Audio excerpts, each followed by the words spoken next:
വിരലടയാളം.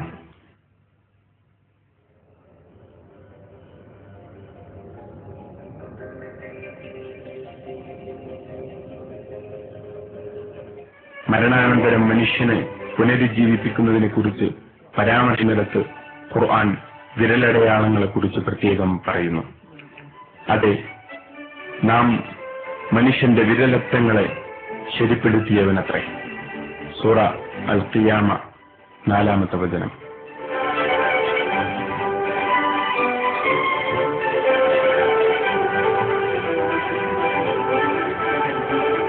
ഓരോ മനുഷ്യനും അവനവന്റേതായ വിരലടയാളമാണ് എന്ന് നാം ഇന്ന് തിരിച്ചറിഞ്ഞിരിക്കുന്നു. ലോകത്ത് ജീവിച്ചവരും ജീവിച്ചിരിക്കുന്നവരും ഇനി പിറക്കാനിരിക്കുന്നവർക്കും വ്യത്യസ്തങ്ങളായ വിരലടയാളമാണെന്ന് ശാസ്ത്രം വ്യക്തമാക്കുന്നു. ഒരാളിനെ വേർതിരിച്ചറിയാനുള്ള ഉപാധികളിൽ വിരലടയാളം ഏറ്റവും പ്രമുഖമാണ്.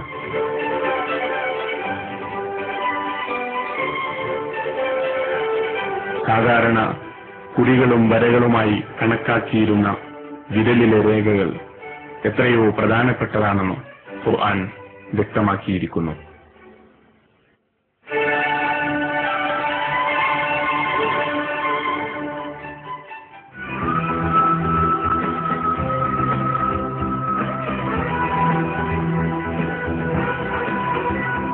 എല്ലുകൾ പേശികളാൽ കൂടപ്പെടുന്നു.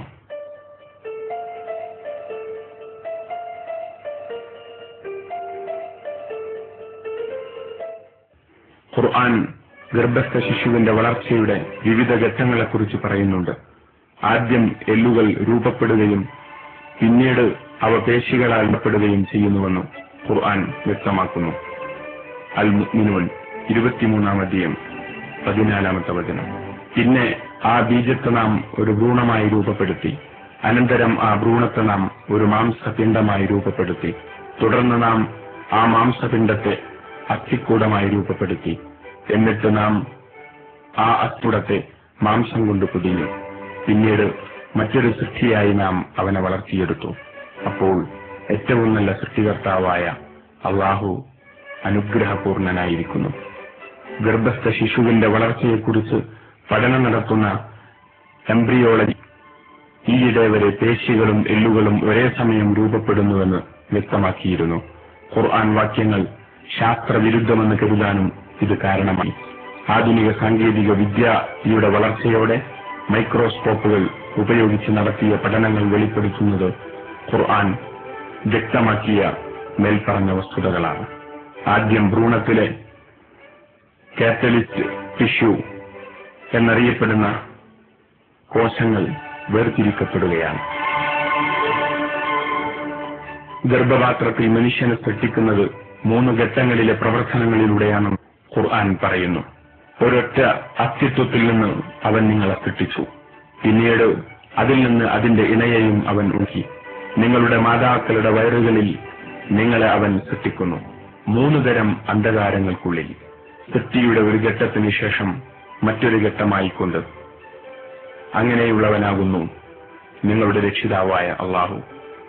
ആധുനിക ജൈവശാസ്ത്രം ഭ്രൂണവളർച്ചയിലെ 3 ഘട്ടങ്ങളെ വിശദീകരിക്കുന്നുണ്ട്. വൈദ്യശാസ്ത്രവും ഭ്രൂണശാസ്ത്രവും ഈ നിഗമനങ്ങൾ ശരിവയ്ക്കുന്നു. ശാസ്ത്രവാക്യങ്ങൾ ഈ വിധം വിശദീകരിക്കും. ഗർഭപാത്രത്തിൽ ജീവന് 3 ഘട്ടങ്ങളാണുള്ളത്. 2-ാമത്തെ ആഴ്ചയിലെ വളർച്ചയെ പ്രീ എംബ്രിയോണിക് എന്നും 8-ാമത്തെ ആഴ്ചയുടെ അവസാനം വരെയുള്ള ഘട്ടത്തെ എംബ്രിയോണിക് എന്നും പിന്നീട് പ്രസവം വരെയുള്ള ഘട്ടത്തെ ഫീറ്റൽ എന്ന് വിളിക്കപ്പെടുന്നു. ഈ 3 ഘട്ടങ്ങളെക്കുറിച്ചുള്ള ശാസ്ത്രീയമായ കണ്ടെത്തലുകൾ ഖുർആൻ സൂക്തങ്ങളിൽ നിറഞ്ഞു നിൽക്കുന്നു.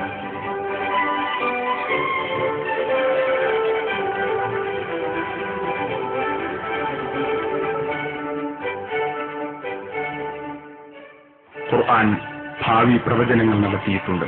ഖുർആന്റെ മറ്റൊരു മഹാത്ഭുതം വായിക്കുക. അൽ ഫതഹ് അധ്യായത്തിൽ മക്ക വിജയം പ്രവചിക്കുകയാണ് ഖുർആൻ. ആ കാലഘട്ടത്തിൽ മക്ക അവിശ്വാസികളുടെ അധീനതയിലായിരുന്നുവെന്നതാണ് ചരിത്ര വസ്തുത.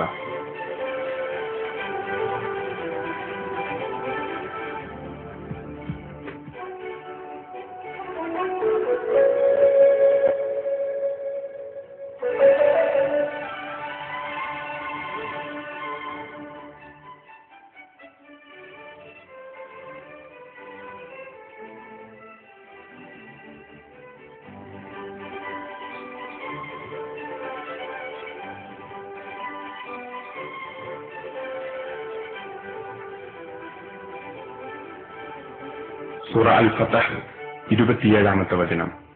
അള്ളാഹു അവന്റെ ദൂതന് സ്വപ്നം സത്യപ്രകാരം സാക്ഷാത്കരിക്കുന്നു. അതായത് അള്ളാഹു ഉദ്ദേശിക്കുന്ന പക്ഷം സമാധാന ചിത്തരായിക്കൊണ്ട് തലമുണ്ടനം ചെയ്തവരും മുടിവെട്ടിയവരും ആയിക്കൊണ്ട് ഒന്നും ഭയപ്പെടാതെ പവിത്രമായ ദേവാലയത്തിൽ അവർ പ്രവേശിക്കുക തന്നെ ചെയ്യും.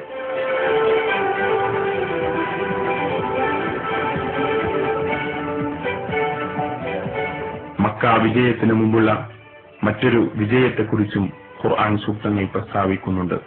ജൂതന്മാരുടെ നിയന്ത്രണത്തിൽ നിന്നും പരിശുദ്ധ കഅബ മോചിപ്പിക്കപ്പെടുമെന്നും വിശ്വാസികൾ വിജയികളായി മക്കയിൽ പ്രവേശിക്കുക തന്നെ ചെയ്യുമെന്നും ഖുർആൻ പ്രവചിച്ചിരിക്കുന്നു.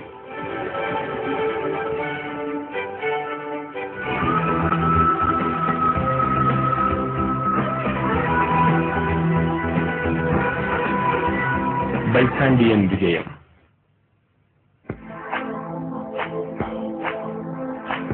മറ്റൊരു പ്രവചനം ഖുർആൻ 9-ാം അധ്യായം സൂറ റൂം അധ്യായത്തിലുണ്ട്. ബൈസാൻഡിയൻ ഭരണകൂടം തകർച്ച നേരിടുമെന്നും കുറഞ്ഞ കാലം കൊണ്ട് പൂർവാധികം ശക്തിയോടെ അവർ തിരിച്ചുവരുമെന്നുമായിരുന്നു ആ മുന്നറിയിപ്പ്. 30-ാം അധ്യായത്തിന്റെ 2 മുതൽ 4 വരെയുള്ള നാം അത് വായിക്കുന്നു. അടുത്ത നാട്ടിൽ വെച്ച് റോമാക്കാർ തോൽപ്പിക്കപ്പെട്ടിരിക്കുന്നു. തങ്ങളുടെ പരാജയത്തിന് ശേഷം ഏതാനും വർഷങ്ങൾക്കുള്ളിൽ അവർ വിജയം നേടുന്നതാണ്.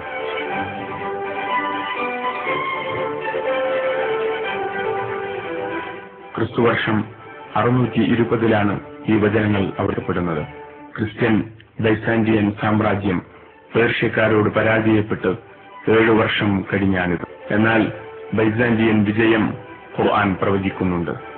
തിരിച്ചു വരാനാവാത്ത വിധം നഷ്ടങ്ങളുണ്ടായിട്ടും ഖുർആൻ പ്രവചനം സാധൂകരിക്കപ്പെട്ടു. AD 627-ൽ തന്ത്രപ്രധാനമായ ഒരു യുദ്ധത്തിൽ ബൈസാൻഡിയൻ പട പേർഷ്യൻ സൈന്യത്തെ പരാജയപ്പെടുത്തി